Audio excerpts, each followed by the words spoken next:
మాటలు మాట్లాడడం అనేది సరైనది కాదనేది నా అభిప్రాయం. కొత్తగా వచ్చిన నాలాంటి వారు 57 మంది ఈ అసెంబ్లీలో ఉన్నారు.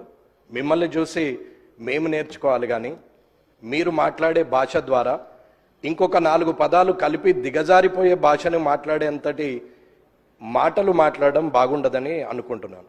ఒకరు మూర్ఖులైతే ఇంకొకరు వారికి సద్విమర్శ చేసి సరైన మార్గంలో పెట్టాలి తప్ప, ఒకరు అన్నారు కదా నేను ఇంకొక 2-3 మాటలు ఎక్కువ మాట్లాడితే నాకు ప్రజల్లో మంచి పేరు వస్తుందని అనుకుంటున్నారు తప్ప అది బాగులేదు. ఇలా మనం ఒకరి మీద ఒకరు మాట్లాడుకుంటూ వాటిని కనీసం రికార్డ్స్లోకి కూడా తీసుకునే పరిస్థితులు లేకుండా మీడియా ముందట మాట్లాడుతూ పోతుంటే ఆఖరికి మీడియా వాళ్ళు కూడా క్లాస్మేట్స్, చిన్ననాటి మిత్రులు ముఖ్యమంత్రి గారు అయినట్టు ముఖ్యమంత్రి రేవంత్ రెడ్డి లేకపోతే మాజీ ముఖ్యమంత్రి చంద్రశేఖర్ రావు అని చెప్పి సింగులర్ వర్డ్లు మాట్లాడి ప్రధానమంత్రి మోడీ అని మాట్లాడి చిన్ననాటి మిత్రులతో సంబోధించినట్టు సంబోధించే పరిస్థితికి మీడియా కూడా వచ్చిందంటే దానికి కారణం రాజకీయ నాయకులమైన మనం అనేది మీరు గ్రహించాలి. బూతులు మాట్లాడడమే రాజకీయ లక్షణం అనుకుంటే అది అవలక్షణం అనేది నా అభిప్రాయం.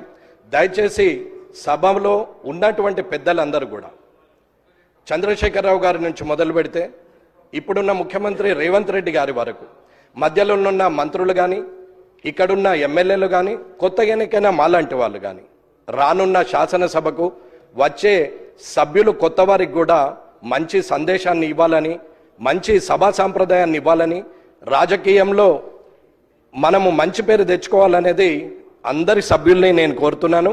మీడియా ముందట నోటికొచ్చినట్టు మనం మాట్లాడడం వల్ల మనల్ని మనం దిగజారుస్తూ ప్రజల్లో చెడు పేరు తీసుకొస్తున్నాం అనేది ఆలోచించాలి. ఇకపోతే హైదరాబాద్ పట్టణం వరల్డ్ క్లాస్ అంటారు, మన మాటలేమో థర్డ్ క్లాస్కి పోతున్నాయి. ఈ వరల్డ్ క్లాస్ థర్డ్ క్లాస్ ని కొంచెం చూసుకుంటూ ప్రజలందరూ కూడా గమనిస్తున్నారు. కాబట్టి మీరు సభను అధ్యక్ష మీరు ఖచ్చితంగా ఇది చెప్పాల్సిన అవసరం ఉన్నదని తెలియజేస్తున్నారు. శ్రీ జాఫర్ హుస్సేన్ గారు, మినిస్టర్ గారు.